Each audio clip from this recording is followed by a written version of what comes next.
Hey guys, in this video, I'll show you how to shorten Microsoft Forms link. First, go ahead and log into your Microsoft Forms account.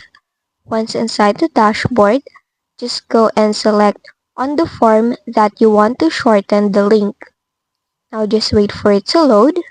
Once done, on the upper ribbon, just select on this Collect Responses button.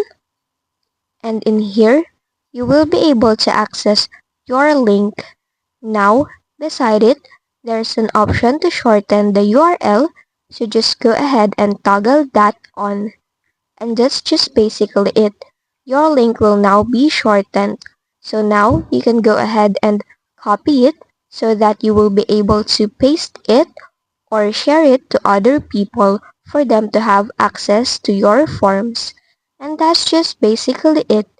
That's how you shorten your Microsoft Forms link. If this video helped you, don't forget to like, subscribe, and hit the bell icon for more tutorials.